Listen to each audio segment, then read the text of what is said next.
Right now it's 6 storms rock the DMV, causing one gas station to topple over, trees to crash down onto homes and power lines, and thousands are without power this morning. We'll take a look at the aftermath as Tucker tracks your latest forecast for any chance of rain today. The pause in fighting now over. Details on new overnight strikes between the U.S., Iran, and our allies in the Middle East.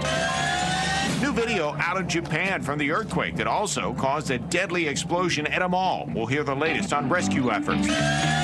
And data center debates continue. Community members are packing one local meeting to oppose a new data center being developed in their area. What they say concerns them the most. The news at 6 starts now.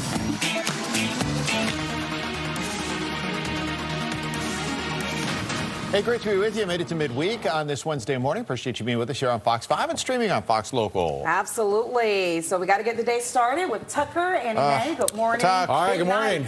You missed an opportunity. You should have gotten rid of this sleeve. You guys would have been nice parallel matching. Oh my gosh, yes. There's still time. Yes. See, you have to make fun of him about dad jokes. No, well, usually I feel like I get a, did you get that dress half off? Okay. Like if you said that, I mean, that's Steve, like, let's move. Honestly, that's not bad. We got a long morning ahead of Yes, it is. Let's pace ourselves. We'll It's get not there. that bad. Okay. Says the dad. All right, let's do it.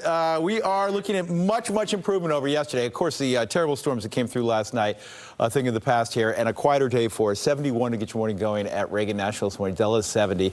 And our frontal system has passed off to our south and east. And again, we're looking at a nice wind out of the north and west and a better day today. It won't quite be perfect. We'll have some clouds and we might get a squeeze of shower out later this afternoon. But temps in the 80s, and we're not featuring severe weather later this afternoon, which is great news. I'll have plenty more on the forecast in just a moment. Annie Mae? All right, thanks, Chuck. Taking a look here, Wednesday morning commute. Overview-wise, this is what it looks like for you. A closer look here at some late lift construction going on in Morningside. Outer loop of the Beltway between Allentown Road and Ritchie Marlborough Road is where it all is. That is in the clearing stages from the left lanes and 21 minutes in delays from Branch Avenue. Marissa? Fox 5 news alert here this morning. D.C. police are investigating a stabbing that happened just after midnight on the 4300 block of 3rd Street Southeast. No word yet on a victim or their condition. Give police a call, though, if you have any information on that incident. Thousands of customers remain without power this morning after storms ripped through the DMV. Take a look at this tree that came crashing into a home in Gaithersburg while a woman was inside last night. She says she is fortunate to be alive. Sure is. BGE said most people will have power back by tonight as crews are still working around the clock. Let's get to Mel in Bethesda this morning, checking out some of the damage there. Mel? Yeah, Pepco and Dominion, Virginia also working to get people reconnected this morning. And this is one of the reasons why there's a lot of just places, spotty places around the area where we have some tree damage, wires down. This is Cardigan Road in Bethesda, Montgomery County, letting people know to find an alternate route. Obviously, you couldn't drive through here, but even if you could with the trees, very dangerous with those lines down as well. So a lot of people talking about just how powerful those storms were when they came through a little after 6 last night. Take a look here at Georgia Avenue Northwest. These images really just showing how powerful some of those winds can be. This is the moment that they're in black and white when the canopy came crashing down at the mobile station at Georgia Avenue and Farragut Street Northwest. Some other vehicles were there, but that white van got trapped underneath. Everybody was able to get out okay. And about 3 miles away from that, the massive tree split in half by those strong winds, pulling power lines with it as it crashed down onto 37th Street Northwest near the Sidwell Fred School. And in Montgomery Village, a woman is counting her blessings this morning. I'm just grateful to be alive right now because at the time I was laying on the bed, but I got up to go do something, and I was on my way downstairs when the tree fell through my room onto my bed. The damage to Yolanda Frazier's home is incredible. The tree came through her back fence on Turtle Dove Court, then crashed through the ceiling. She fears she's lost a lot of personal belongings and has a lot of expensive repairs ahead. She said she lives in that house with her 3 sons, and she's working with the Red Cross now to try to get some temporary shelter and assistance for other things that she's going to need in the meantime. But we can tell you, again, this is just sort of the situation that you may encounter as you're driving through neighborhoods, especially those that have a lot of trees. trees. Even Yolanda saying she knew there were big trees in her backyard. They'd always fallen the other way. She didn't think they were going to fall in her house, but we have seen this time and time again. By the way, just checking some of the weather data, the gusts that blew through northwest D.C. right after 6 last night were up to 40 miles an hour. Mel, thanks very much. A lot of folks still cleaning up this morning, and we'll keep you posted on the efforts in today's forecast in just a couple of minutes. In the meantime, in Fairfax County, there's a shooting investigation underway along Fairchild Drive in Groveton. This was the scene last night. One man shot, taken to the hospital with injuries said to be life-threatening. Police say the victim and the suspect did know each other. The suspected shooter was taken into custody.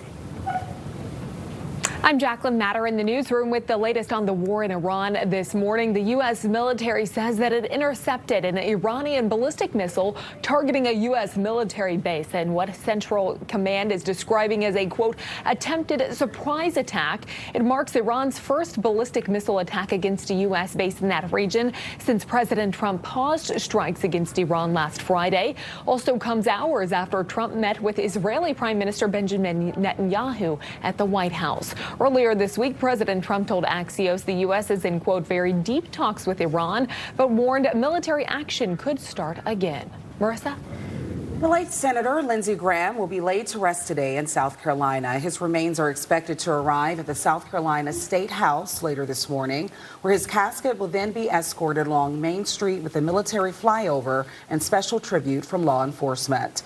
At noon, there will be a public funeral service for the senator ahead of a private burial at the Mount Zion Cemetery. All right, in the meantime, it is 6:05, and you know what that means. Time to turn things over to Tuck as we take a peek out at Bluemont, Virginia this morning. Yeah, a little less haze or smoke out there, a little clearer view this morning, Tuck.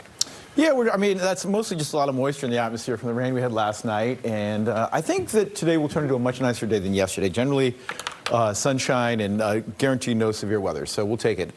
Yesterday was a good reminder of why you want to watch and make sure you're ready for severe weather, because it was really rocking and rolling across the region yesterday. Could be a shower this afternoon. The apparent low associated with our cold front is just to our north, and it will bring us some occasional cloud cover. You can see down at the beaches we have some clouds as well. And maybe we'll squeeze a shower out of the afternoon forecast, but most of the day should be dry. 71 in Washington this morning. At Reagan National, Dulles is 70 degrees. All right, front is, again, just south and east of us. We should see those winds shift out of the north and west here and be in for a much nicer day. Still going to be a very warm day with temps in the 80s, but we won't be dealing with any extreme weather. And again, no severe weather in the forecast later this afternoon. That area low pressure you see up near New York won't be in a hurry to get out of here. And because it's just going to kind of drift to our north on the back side of it, we may see a few showers developed this afternoon, but nothing major going on, especially when you compare it to yesterday. 86, still trending a few degrees below average, and with the winds out of the north and west, we should dry out the atmosphere just a little bit later this afternoon with a gust to about 20 miles per hour later today. Okay, we're going to do some shout-outs. Let's do shout-outs. 6 o'clock in the morning, but never too early for a shout-out.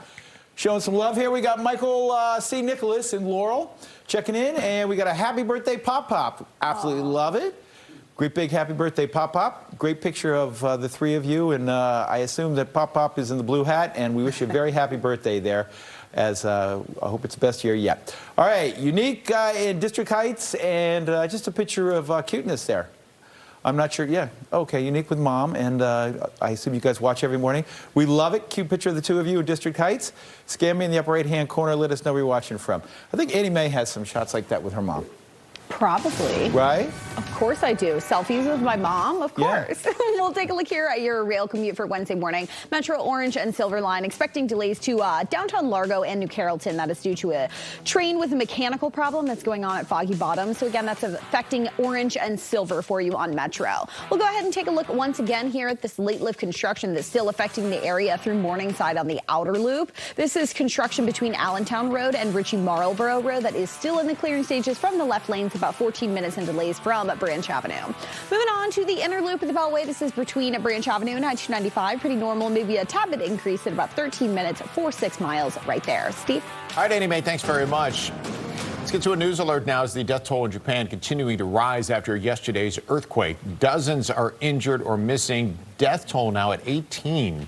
Video shows crews looking through a shopping mall for survivors after that 7.1 magnitude quake caused an explosion at the mall, which sustained the most serious damage. There were thousands of people there when the earthquake struck. The Prime Minister of Japan said search teams are still assessing damage and they are still searching for survivors. The search for a missing swimmer at Great Falls is now a recovery mission. Crews will pick back up this morning around 8. Around 1:30 yesterday afternoon, Montgomery County Fire and Rescue responded to the Potomac River over reports that a 25-year-old man went missing in the water. Crews searched the falls using boats, underwater drones, and a helicopter. This is the third swimmer to have disappeared in those waters this summer. The debate over a proposed data center in Fairfax County continues to heat up, and now the focus shifts to the substation needed to power it. And yesterday, the Mason District Land Use Advisory Committee received a briefing from Dominion Energy on the proposed substation. It would power a proposed data center just south of Edsel Road in Bryn Mawr. This is where Mel was yesterday, giving us a live report. Residents packed that meeting to voice strong opposition, with the biggest concern as to how close developers want to build that substation to their homes. So I think it's a really devastating decision for the county to allow this to proceed. And I hope that we can hopefully change some minds here tonight or at the next meeting next month. The substation already has been approved by the State Corporation Commission. It still has to go before Fairfax County's Planning Commission. The Mason District Land Use Advisory Committee is expected to vote on September 22nd. Meantime, Montgomery County Council approved a temporary pause on new data centers. The temporary moratorium passed unanimously and will halt new permits for a year and a half. The ban is supposed to give county leaders time to develop stricter land use and zoning regulations. Supporters say it's needed to ensure large-scale projects can move forward, while others warn it could have been a missed opportunity for long-term revenue. Your time now, 6:10. A police chase in Fairfax County that ended with a suspect being shot by officers, what investigators say led up to that shooting. Also, we're going to take a look at some of the details included in the newly released audio recordings from former President Biden's conversations with his ghostwriter.